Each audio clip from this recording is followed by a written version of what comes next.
C'est marrant, c'est-à-dire qu'il y a des équipes qui vont à la fois sur un blog et sur un journal papier. Et donc ça développe aussi beaucoup son esprit critique et ça lui apprend à devenir un vrai citoyen. Bonjour Thomas Huchon. Bonjour. Vous êtes journaliste et réalisateur de documentaires pour Spicy. D'abord, c'est quoi Spicy ? Spicy, c'est un nouveau média. C'est un nouveau média uniquement sur Internet, donc complètement digital, qui fait des grands reportages, de l'investigation et des portraits uniquement en vidéo.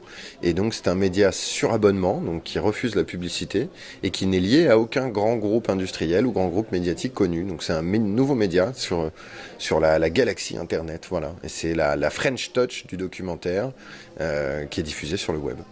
Très bien, alors vous venez de participer au Clémy, au jury des médias lycéens et collégiens et des écoles. Mediatix. Pourquoi avoir participé à ce type de jury ? Déjà, c'est une immense fierté pour un jeune média comme Spicy. Nous, ça fait même pas un an qu'on existe. Et donc, c'est déjà une immense fierté d'être invité par une institution comme le Clémy à venir juger des produits de presse produits par les lycéens, collégiens et étudiants du scolaire en France. Je crois qu'il y avait à peu près 700 projets qui ont été déposés pour le concours.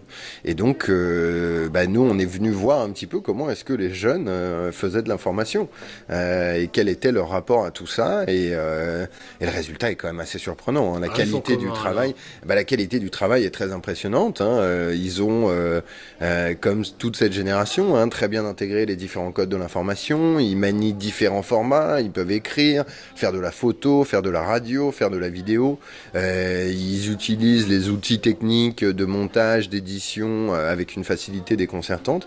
Et le résultat est quand même particulièrement surprenant. Et donc c'est difficile de trouver un vainqueur parce que finalement tous les produits qui nous sont présentés sont quand même de très belle facture.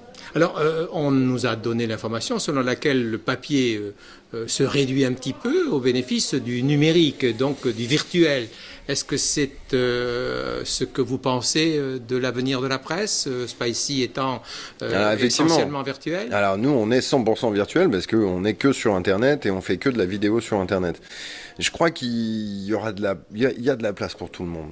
Et effectivement, la consommation évolue, le public choisit de s'informer différemment et il y a une multiplication des sources d'information. Après, ça ne veut pas dire que toutes les sources d'information se valent, déjà en termes de qualité, en termes d'indépendance éditoriale. Donc c'est aussi quelque chose sur lequel il faut arriver à faire un peu la lumière. Et c'est aussi notre rôle aujourd'hui d'arriver à faire un peu le tri dans les différentes sources d'information qui existent. Après, je crois qu'il y a des exemples très contradictoires. Vous voyez des journaux papier, des très grands journaux qui sont dans de grandes difficultés.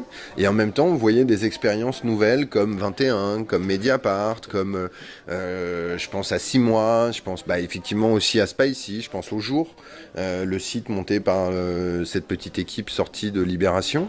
Donc il y a quand même une forme d'espoir à voir que des produits médiatiques un peu novateurs, un peu exigeants, trouvent un public. Après, effectivement, c'est difficile, et nous, chez Spicy, on peut en parler aussi. C'est quand même une vraie difficulté. Il faut arriver à recréer des comportements consommateurs, et c'est pas là qu'on est le meilleur. Nous, on est meilleur pour raconter des histoires et produire du contenu. Et il faut qu'on s'adapte aussi à une nouvelle donne un peu marketing sur laquelle on n'est pas forcément formé. Les journalistes sont pas des très grands vendeurs, on est plutôt des conteurs. Alors, les élèves, qui ont participé à ce concours, montrent-ils les qualités que l'on peut attendre d'un journaliste travaillant sur la presse numérique ?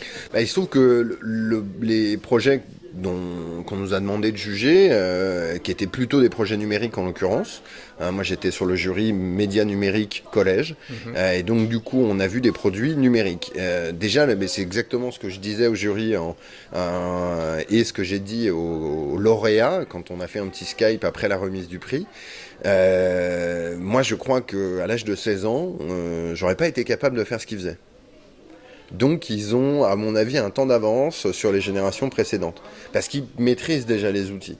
Ils maîtrisent déjà les outils de communication, ils maîtrisent déjà les médiums au sens propre du terme.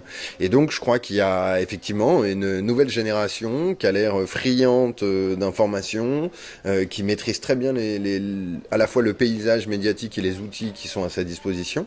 Et effectivement, je crois que c'est assez encourageant pour notre profession de voir que la relève est là, la relève pousse, et la relève est de belle qualité. Mais l'éducation aux médias, c'est aussi apprendre à trier dans cette infobésité sur le web. Ah, effectivement, mais ça, je pense que c'est deux travaux qui sont très différents. Le fait d'amener la démarche jusqu'à son terme, c'est-à-dire non seulement de réfléchir à la manière de s'informer, mais de produire de l'information soi-même, c'est le cas des jeunes qu'on a vus ce matin et qui nous ont présenté des produits médiatiques. Ils ont fait des journaux. Après, il y a aussi tous ceux qui les lisent. Et ça, c'est un autre type de problème. Mais alors pour ça, il y a des choses qui sont faites. Il y a l'éducation aux médias à l'intérieur des classes. Il y a beaucoup de choses. Mais effectivement, il y a aussi ce que nous, on fait avec Conspi Hunter. Il se trouve que moi, j'en suis à ma 21e classe dans 15 établissements scolaires différents depuis janvier. Et nous, on fait de l'éducation aux médias sur la question des théories du complot. Comment faire le tri sur Internet Bien et sûr. quels outils intellectuels utiliser pour trier la valeur d'une source d'information. Et effectivement, notre constat, c'est que il manque d'outils, ça c'est certain, mais qu'une fois qu'on leur donne les outils, ils ont la méthode pour choisir et pour faire le tri. Donc faisons de l'éducation aux médias, poussons au maximum l'éducation aux médias et à l'information, soutenons les enseignants sur le terrain qui sont souvent bien seuls quand ils veulent faire des choses comme ça, et poussons un petit peu les institutions à mettre en place des vraies formations d'éducation aux médias. Je crois que c'est l'enjeu des années 2010, réellement. C'est l'enjeu de la construction de la citoyenneté pour tous ces élèves. Le rapport à l'information, c'est aussi savoir pour qui on va voter, c'est aussi savoir comment on va se comporter dans la vie. Et si on part sur ces questions avec de la désinformation, eh ben, on n'est pas prêt de trouver la réponse. Donc, le fait d'équiper les cerveaux est la seule chose qu'on va pouvoir faire. On ne pourra pas censurer les contenus. Donc, il faut équiper les cerveaux. Et donc, lançons ici un appel, même s'il a déjà été entendu par la ministre. Répétons cet appel et demandons-lui de mettre en place, à partir des plus brefs délais, des classes de formation à l'information. Formation à l'esprit critique, formation à la citoyenneté. En fait, c'est l'école de la vie qui peut se préparer à l'école.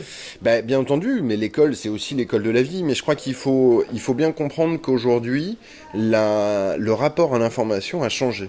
Et donc, le rapport à l'information, qui est finalement la base de la construction de notre citoyenneté, il a évolué. Et donc, il faut que des institutions éducatives prennent le parti de cette évolution et travaillent désormais afin de fournir aux élèves des outils pédagogiques qui vont leur permettre de mieux comprendre le monde dans lequel ils évoluent et demain peut-être d'être de meilleurs citoyens.